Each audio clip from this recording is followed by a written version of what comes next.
Bharti news, सीधा, सटीक और निष्पक्ष। नमस्कार, बहुत स्वागत है आपका। आप देख रहे हैं भारती न्यूज। आपके साथ मैं हूं श्वेता अरोड़ा मल्होत्रा। आइए नजर डालते हैं आज की बड़ी खबरों पर। 10 मजदूरों के शव गुजरात से एमपी रवाना किए गए। पटाखा फैक्ट्री में धमाके से हरदा देवास के 21 लोगों की हुई मौत। गुजरात में एक पटाखा फैक्ट्री का बॉयलर फटने से मारे गए 21 मजदूरों के शव आज मध्य प्रदेश लाए गए। धमाका इतना भीषण था कि कई मजदूरों के अंग 50 मीटर दूर तक बिखर गए। फैक्ट्री के पीछे खेत में भी कुछ मानव अंग मिले हैं। 3 मजदूरों की हालत गंभीर बताई जा रही है, वहीं 5 मामूली रूप से घायल हैं। हादसा मंगलवार सुबह 8 बजे बनासकांठा के नजदीक डीसा में हुआ। सभी मजदूर हरदा और देवास जिले के रहने वाले थे। शव लेने पुलिस प्रशासन टीम के साथ मंत्री नागर सिंह भी गुजरात पहुंचे हैं। बुधवार सुबह उन्होंने बताया कि देवास के 10 मजदूरों के शव उनके पैतृक गांव के लिए रवाना किए जा चुके हैं। बाकी शव भी पोस्टमार्टम के बाद भेजे जाएंगे। वहीं महाराष्ट्र के डिप्टी सीएम एकनाथ शिंदे पर पैरोडी सॉन्ग मामले में कॉमेडियन कुणाल कामरा को पुलिस ने तीसरा समन भेजा है। उन्हें 5 अप्रैल को खार पुलिस स्टेशन में पूछताछ के लिए पेश होने को कहा है। इससे पहले पुलिस कामरा को 2 समन भेज चुकी है। इधर मंगलवार को कुणाल कामरा मद्रास हाईकोर्ट में पेश हुए। उन्होंने दावा किया कि पुलिस उन्हें गिरफ्तार करने की कोशिश कर रही है, इसलिए उन्हें ट्रांजिट अग्रिम जमानत दी जाए। मामले की सुनवाई करते हुए जस्टिस सुंदर मोहन ने कामरा को ट्रांजिट अग्रिम जमानत दे दी। इससे पहले 28 मार्च को हाईकोर्ट ने कामरा को 7 अप्रैल तक की अग्रिम जमानत दी थी। कामरा ने मंगलवार को सोशल मीडिया प्लेटफॉर्म एक्स पर एक पोस्ट शेयर की।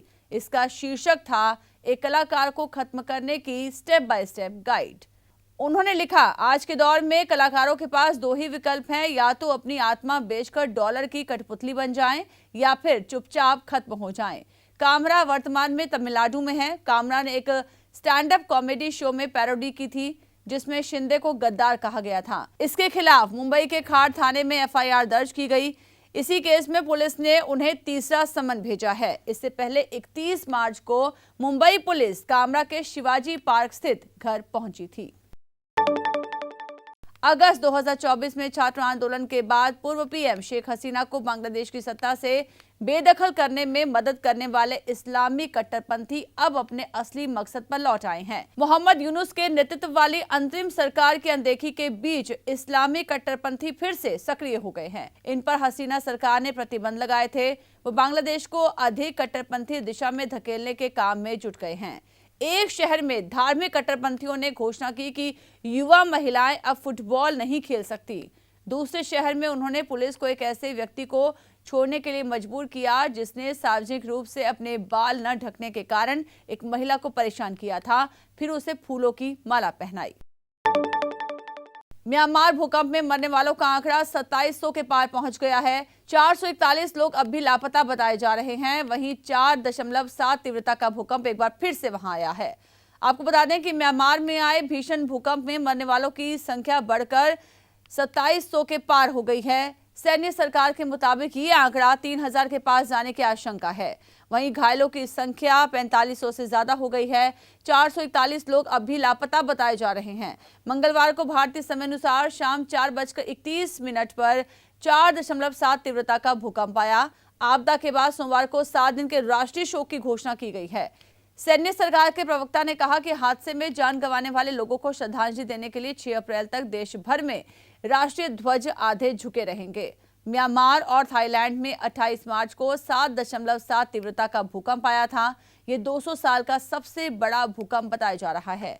यूनाइटेड स्टेट जियोलॉजिकल सर्वे यानी यूएसजीएस ने यह आशंका जताई है कि मौत का आंकड़ा 10,000 से भी ज्यादा हो सकता है। आइए अब रुख करते हैं खेल की खबरों का।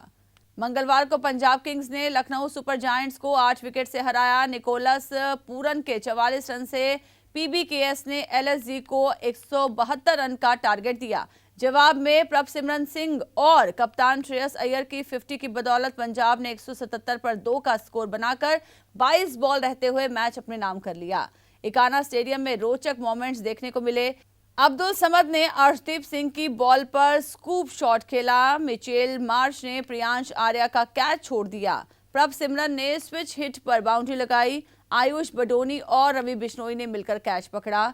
श्रेयस ने 6 लगाकर मैच को आखिरकार जिता दिया। अमेरिकी राज्य कैलिफोर्निया ने ट्रांसजेंडर एथलीटों के महिला खेलों में भाग लेने पर बैन लगाने वाले बिल को खारिज कर दिया है।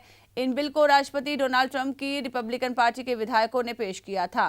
राज्य विधानसभा की आर्ट्स, एंटरटेनमेंट, स्पोर्ट्स और टूरिज्म समिति के डेमोक्रेटिक सदस्यों ने मंगलवार को रिपब्लिकन विधायकों के 2 बिलों को लंबी बहस और चर्चा के बाद खारिज कर दिया।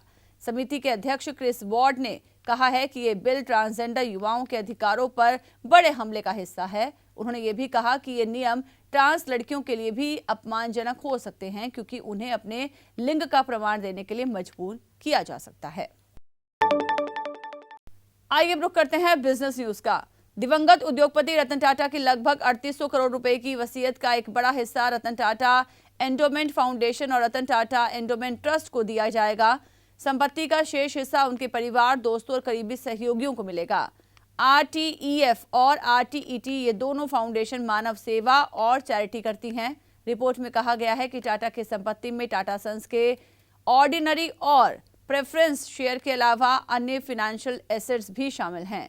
23 फरवरी 2022 की तारीख वाली रतन टाटा की वसीयत में उनकी संपत्तियों के बंटवारे की डिटेल्स दी गई हैं। इस वसीयत में उनके शुरू किए गए मानव सेवा और चैरिटी के कामों को बनाए रखने पर फोकस किया गया है। फूड डिलीवरी करने वाली कंपनी जोमेटो ने लगभग 600 कस्टमर सपोर्ट एग्जीक्यूटिव को नौकरी से निकाल दिया है।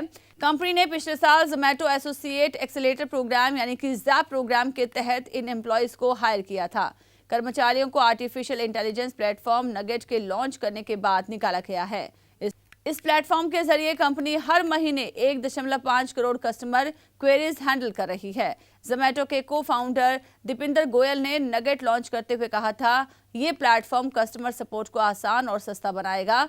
इसमें कोडिंग या डेवलपर टीम की जरूरत नहीं, बस ऑटोमेशन से काम होगा। तो इस बुलेटिन में मेरे साथ इतना ही। ताज़ा अपडेट्स के लिए बने रहिए भारतीय न्यूज़ के साथ। मुझे दीजिए इजाजत। नमस्कार।